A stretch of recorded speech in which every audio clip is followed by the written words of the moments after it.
Hello, welcome everybody. Good afternoon. I hope everyone is well. Thank you so much for joining us of the first of two sessions in the higher education track of the Industry Insights Digital Summit presented by Kronos. My name is Jennifer Perkins, and this section is the future of remote work in higher education. I am really pleased to be here today to discuss this topic. This is one of those topics that's near and dear to my heart since my days of serving the Massachusetts higher education system. Managing labor is difficult in the best of circumstances. And, we are all certainly facing challenges now. But I think we don't want to just look at the now, and we need to think also about the future. What will higher education look like in the future? So I am very fortunate today to be sharing this webinar with Dennis Miller. He's here today for us in this conversation. He's the AVP of Human Resources and Benefit Administration for the Claremont Colleges, which is a consortium of colleges located in California.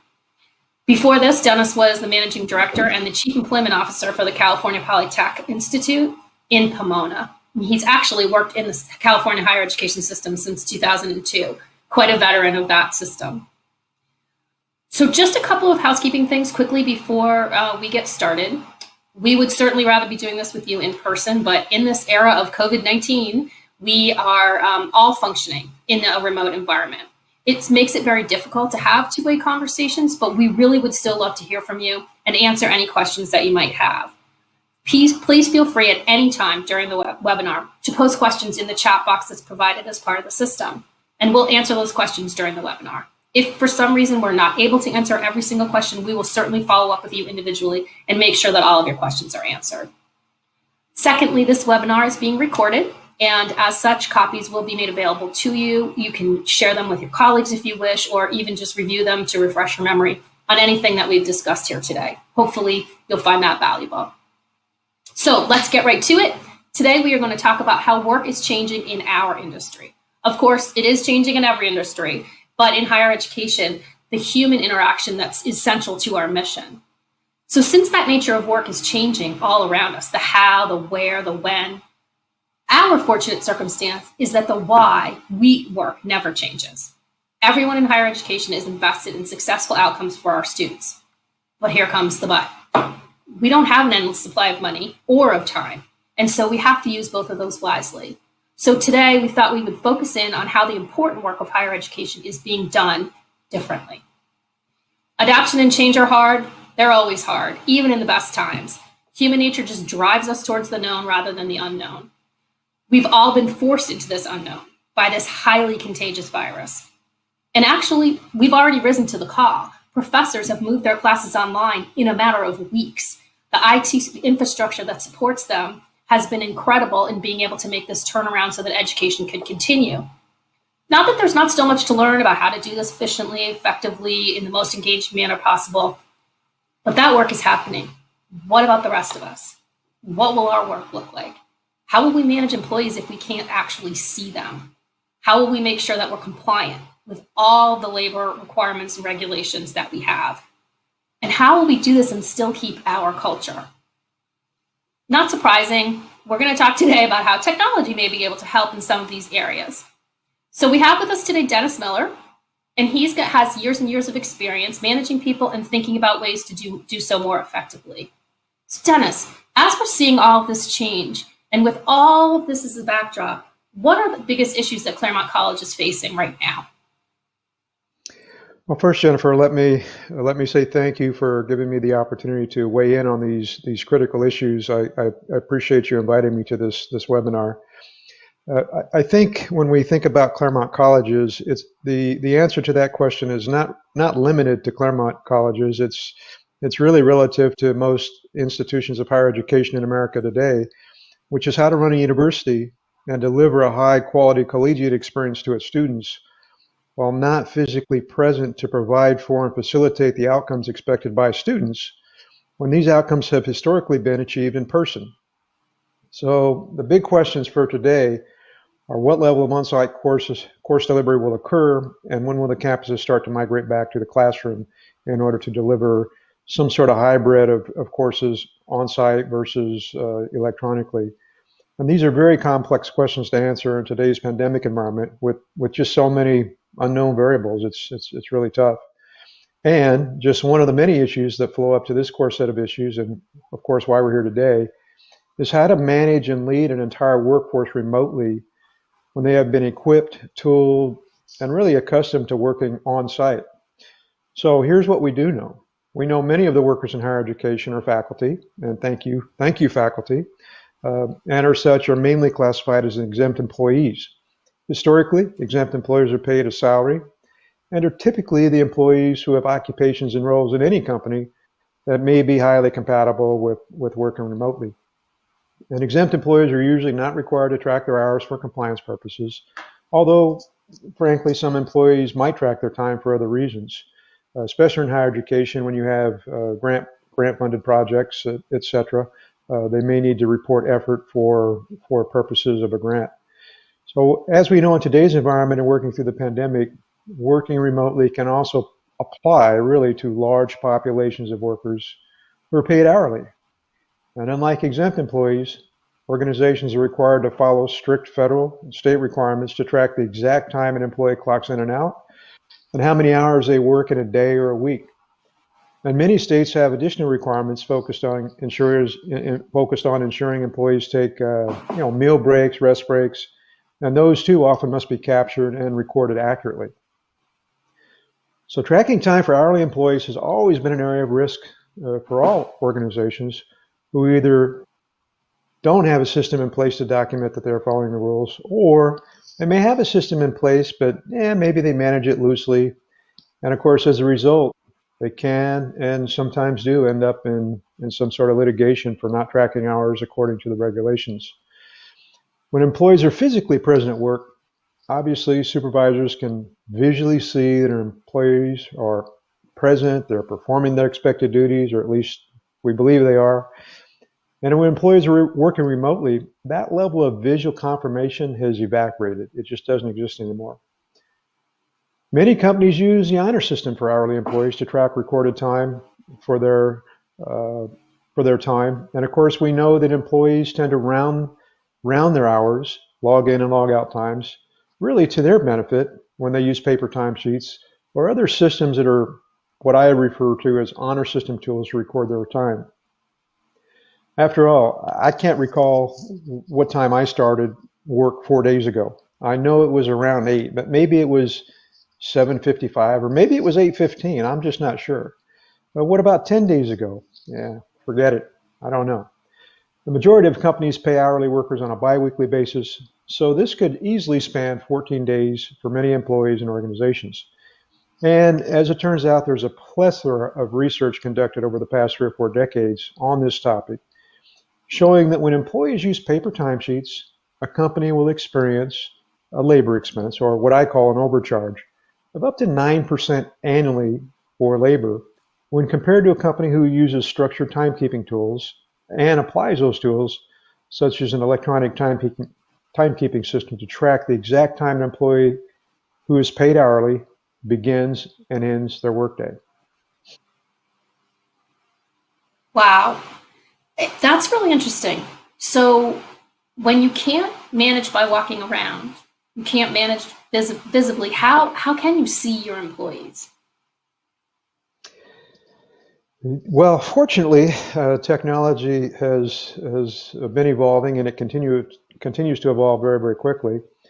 And as you indicated, Jennifer, personally, I've used management by walking around for a very long time, and I found it to be reasonably effective. And of course, I didn't come up with that phraseology. And today we know that set of methods is quickly becoming a legacy system. So today, personally, I'm becoming more of a Zoom master with meeting with employees and conducting one-on-ones. There's also dashboards and other technology that we can use, and we're tend to be more focused on outcomes as opposed to tracking time. You know, we're geared as managers to think about a person who's paid hourly. If they work, let's just say, a schedule 8 to 5, well, we're under the impression that they need to show up at 8. They have to be here at 8. When you work remotely, it's not really about what time you turn your computer on. It's really focused on, are you getting the job done? Is it timely? Is it accurately? And And there are tools in the workplace that allow you to capture time more effectively when working remotely, but it is indeed a challenge. Yeah. Do you have any workers that are on campus now? How are you handling that? How are people logging in and out, either on campus or off campus? Well, within the Claremont Colleges complex, we do have a few employees who are still on site working. The majority, I think, are working remotely. And the way that they're capturing time, some have time clocks that they're using, that they have a time clock by a door when they show up, and they can log in and log out using the biometrics or whatever they happen to be using. Some are using mobile. They have mobile devices, which is very, very convenient. If you can think for a minute about an institution, any organization that has, uh, let's just say, a footprint, a geographic footprint of 800 acres, and employees may be located at one place in the morning and they may be located at another place in the afternoon. Having some sort of device that allows a person to clock in and clock out, where they don't have to go back to the office to do that, is very, very important. And at the Claremont Colleges, there are, uh, I don't want to say many, there are a certain number of employees that use a mobile device in order to capture that time accurately. Very, very helpful, very effective tool. So that's interesting. 800 acres.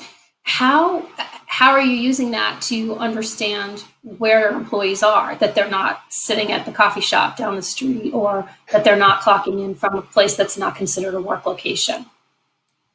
Yeah, well, other options that exist, and I can't confirm quite yet that they're using geofencing. As you know, Jennifer, I've been in this role for about 6 months, so I still don't have all the answers to all the questions. I know geofencing and geolocation are two very important tools for managers that want to know the physical location of a person when they clock in and clock out. Those tools are in existence. They're pretty easy to configure, and sometimes people use that methodology to identify whether or not a person is actually on campus or not. Right. And it feels a little big brotherish. How do you combat that? How are employees feeling about having their geolocation reported? Yeah, well, I'm going to talk about the experiences I had in my old job at the Cal Poly Pomona Foundation.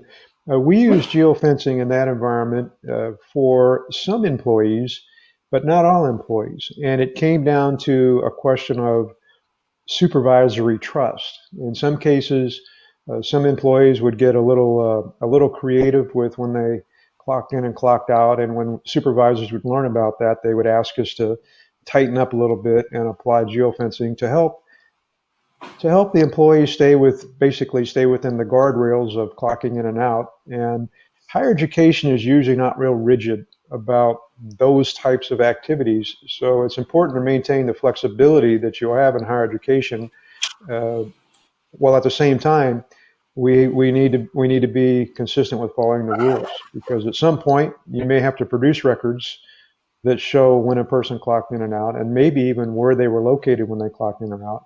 And it's important to understand that's the risk associated with balancing privacy issues and employee relations issues with compliance issues. It's a fascinating topic, and thank you for asking that question. So, wow, we've got dashboards, we've got visibility through technology, we've got geofencing, we have people using their mobile phones. This all sounds really awesome, but it's kind of sounding a little expensive. So, how are you sort of thinking about this expense, given the fiscal pressures that everyone's feeling right now? Right. Well, there's really several different uh, pathways we could talk about on that particular topic. I think the first pathway is organizations that have existing tools in place that may not be leveraging those tools and that technology, uh, really should take advantage of the technology that they've already paid for and revisit how they're using technology to really leverage it and maximize its applicability, uh, and and explore that option first. For organizations that don't have technology in place, then my thought would be Develop a cost benefit analysis using the research that has existed again for 3 or 4 decades. I know the American Payroll Association is a really good resource of information. They're just one that I can think of. They have statistics on just rounding issues with employees that use technology when they used to use paper timesheets.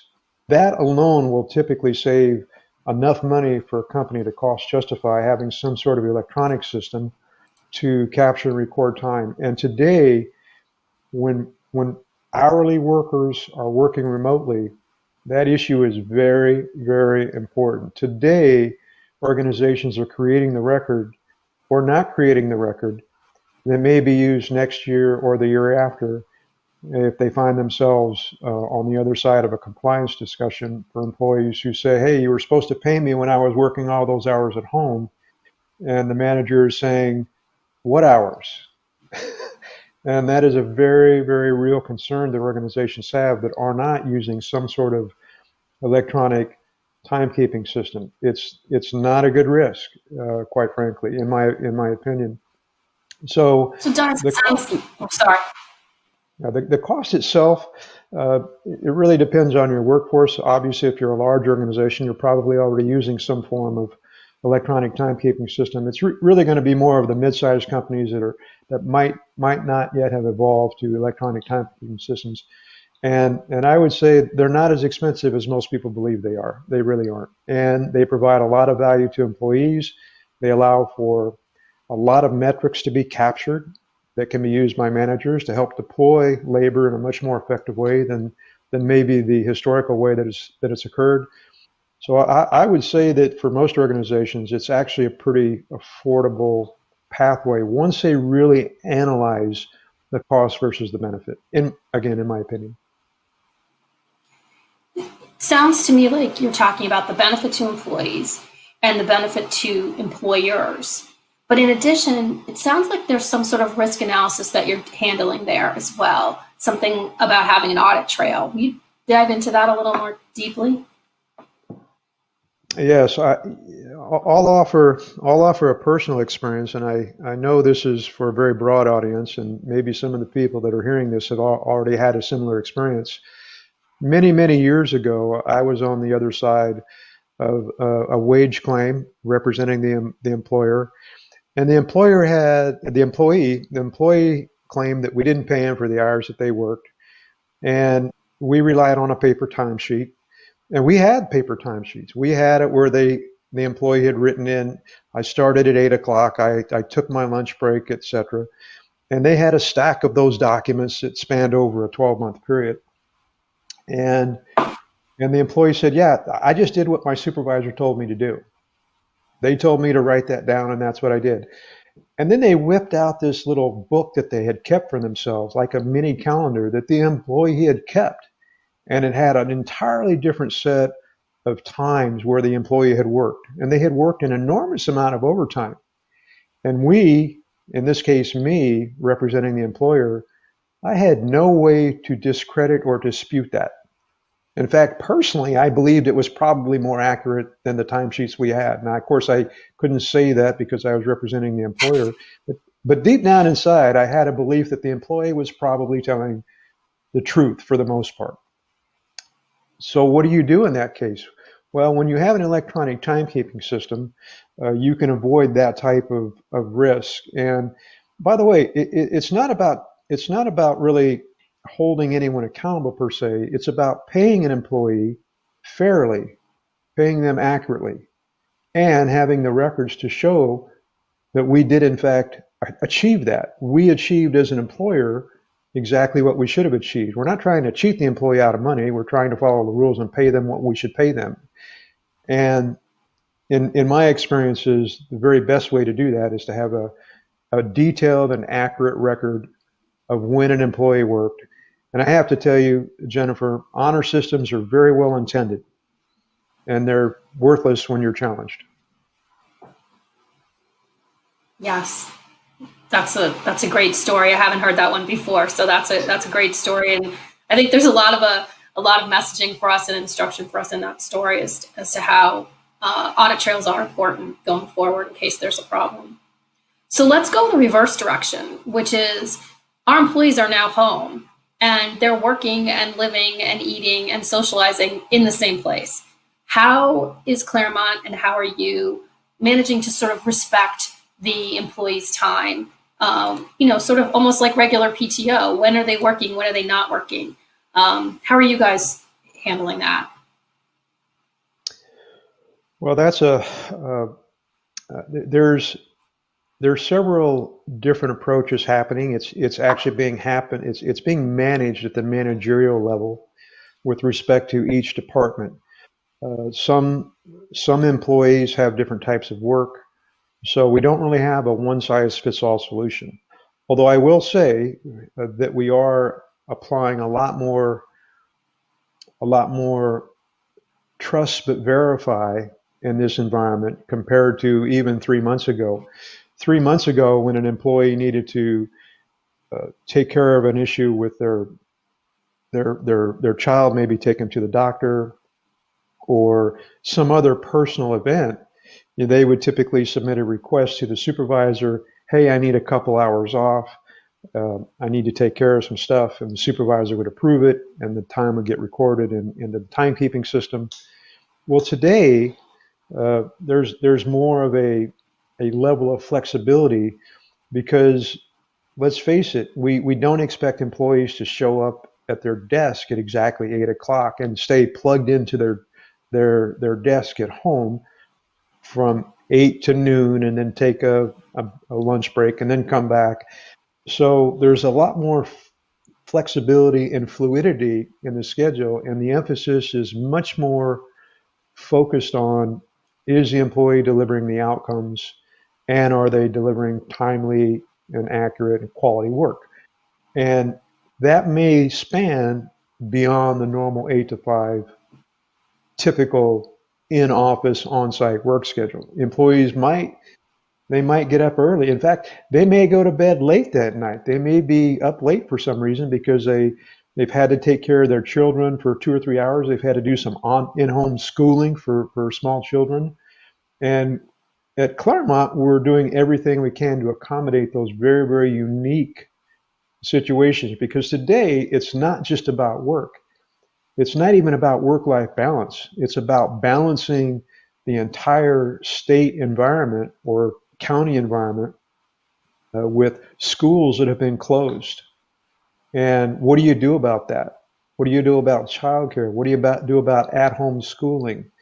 And those are very, very real issues that people are facing today. So managers are much more flexible, at least in the Claremont environment, than they've ever been in the past. And frankly, it's new. It's new to offer that level of flexibility. There's no guidebook for it. And yet at the end of the day, organizationally, we're still required to remain compliant with all the rules to pay hourly employees correctly and accurately and make sure that they have their lunch breaks and they're recorded correctly. We need to pay overtime when they've worked it. And it does tend to gray the area a little bit. In fact, I would say, at least in California, it's possible that the labor laws are not compatible with working through a pandemic. They weren't developed for that, Dennis? I don't believe so.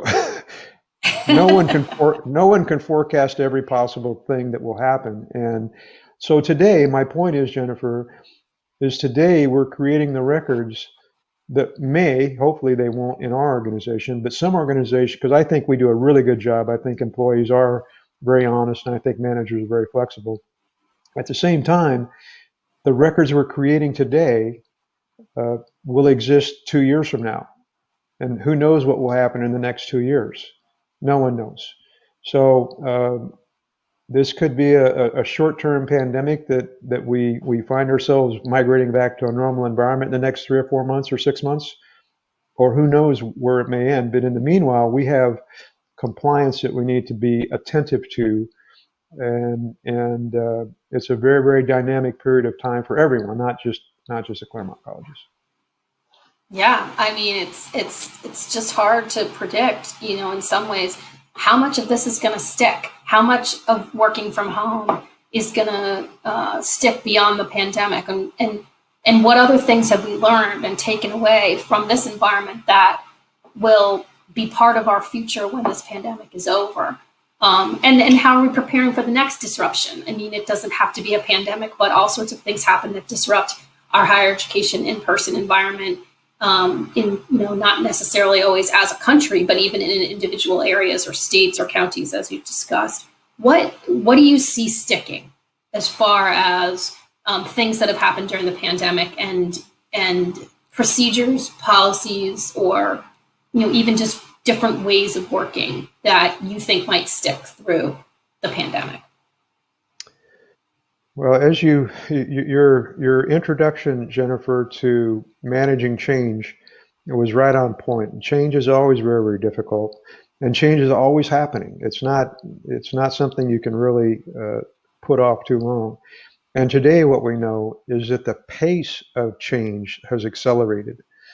The pace of applying technology to work remotely, certainly in the higher education space, has accelerated. And I agree with your observation about faculty and colleges all over America. They did a fantastic job responding very, very quickly to this problem. And they were required, and they met that challenge. I believe they did. They certainly did at the Claremont colleges.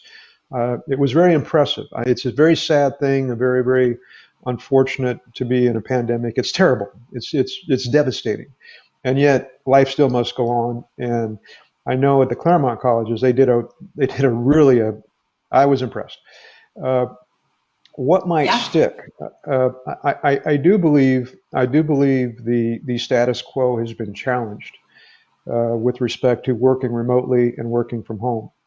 We have now proven over the past couple of months that there are many jobs that are much more compatible with working remotely than maybe we really understood 3 months ago.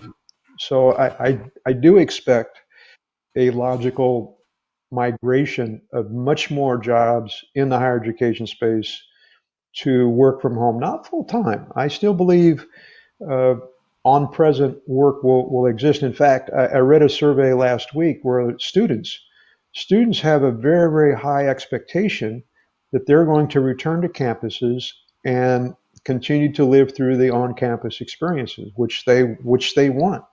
And it's like everything else in life. When customers want it, organizations will deliver it somehow.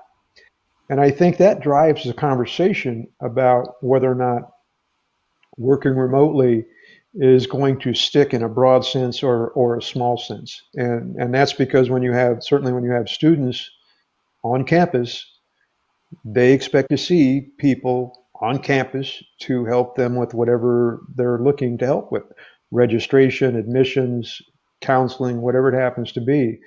So I do think there will be a very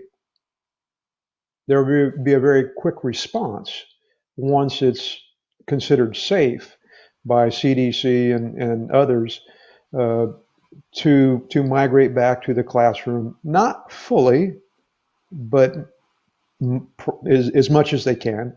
And I think then employees will follow that trend to meet the needs of the students. And that's what I perceive. So I think working remotely will stick. I just don't think it will stick at the 80 or 90%, which is where we're at today. I think it'll probably be 10% maybe in that range. Because again, the model works, doing meetings effectively, using dashboards to look at data a little more crisply. All those things I think are really inescapable today, and utilizing tools like mobile for timekeeping. I think it's a necessity today. And now that we've really validated how easy it is for employees and how important it is for managers, I think the question begs to be asked: well, why aren't we using it everywhere, right? Those questions will flow out of the discussion, certainly sooner rather than later, at least generally. Other than that, Jennifer, the future is very, very fluid. Yes, exactly. You talk about what students are expecting, when they come to campus. And as a mother of a senior in high school, I can say I think parents are expecting things as well. And all of that sort of goes into the choices that people are making about where they're going to college, how they're going to college, and whether that expectation is the experience would be. So I think that's kind of informing the choices that students are making, or expectations from their parents as well. So something interesting sort of occurs to me as we have this conversation is that there are specialties and expertises and all sorts of people in the world that have unique talents, unique points of view. How do you see sort of schools opening up in some ways to say, we can have people working for us and sharing their talents and sharing their skill sets, even from different states? So, if there's an expert in in some sort of technology that lives in Iowa, and you're in California, have you seen any of that kind of thing happening where we're taking advantage of this technology in some ways to deliver better services? That's a great question, Jennifer, and I don't have a great answer in the context of specific examples that I've seen. I know for a fact there are opportunities that are being explored along those same lines. And when you really get down to it, at least in our particular environment, those types of opportunities may exist to supplement the existing course learning, if you will, in the context of the classroom. And I believe as long as students want and expect a classroom environment, an in-present classroom environment, that's what we're going to deliver. And remember, it's not just in the context of higher education. It's not just the classroom where people expect to be present. It's really all the activities after class. It's all the interactions that students have with other students, and in fact, faculty with their students after class, after normal class activity. Those types of interactions are not replaceable with technology. And of course, if you don't have any other choice, technology is a good second, but it's not a first choice. So my sense is, as long as students expect those types of interactions, those human interactions that really add a lot of value to the collegiate experience, students expect it, parents expect it. So I do believe having a world-class individual expert on a particular topic weigh in and have a special delivery of content will certainly happen remotely, unless they can get the person there in person, because that would be their preference. But again, I see it as a supplement. I don't really see it as a main source of delivery of content, for sure. And at least that's my opinion. So it sounds like we're getting back to that question of culture, which is, how do we maintain our culture with all of this change happening around us? Higher education is a high human touch kind of activity, as you're saying. People expect to have services delivered. People expect to have a dining hall, and that's part of their college experience. People expect to be able to work and make money as part of their college experience. And that culture is, in some ways right now, is being challenged. And I think that's something everyone's struggling with, is how are we going to balance the experience with the reality of some of this as well. So, Dennis, I truly appreciate this conversation today. Any thoughts about wrapping up? I mean, I think we've talked about some very interesting things today about having some visibility that comes from technology. It's not maybe as good as management by walking around, but it does help you see really what is happening within your workforce. We've talked about being able to be a little bit more convenient by working with mobile and having that be part of sort of even a potentially ongoing kind of experience that's happening within higher ed. We've talked about how we measure the experience for higher ed even from a financial standpoint when we're trying to justify such an expense. Any thoughts I missed? Anything else that you'd like to share? I would only close by saying that for organizations that continue to use paper timesheets, unless they're very, very small organizations, I would say now is probably the ideal time to develop and begin to execute a plan to migrate something that's more technical in nature. Uh, you're going to do it at some point. You can't actually resist any longer. It reminds me of a whole different discussion we had when we first started working remotely with people getting paid. Some states allow employers to mandate employees get paid via direct deposit. Some states don't allow it. And California is one of the states that they don't permit an employer to mandate it. And you can certainly attempt to persuade an employee to enroll in a direct deposit for paydays, but you can't require it. And yet, all of a sudden, employees, when we started working remotely, many who had been getting a paper paycheck decided to enroll in direct deposit. And that's an example of just how quickly the shift in technology will occur. So the technology exists, for example, mobile devices for time collection.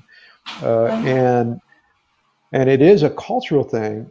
And yet, once you start using, let's say, direct deposit, for example, just like when you start using mobile to record time, you often ask yourself why you waited so long to do it, because it's such a smooth methodology to achieve something that's necessary, not just from a way to pay people fairly and accurately. Also, in some cases, you need it to defend yourself for a compliance type claim. So, other than that, Jennifer, I would say now is the very, very best time to prepare for the future for organizations that may be a little hesitant to migrate from paper to technology-based time collecting. Now is an ideal time to get that going, in my opinion. So, other than that, thank you so much for having me, Jennifer. I really appreciate it. Oh, thank you so much for this conversation, Dennis. It's been very interesting, and I hope everybody else has enjoyed it as well. Thank you very much for attending, and have a great rest of your day. Thank you.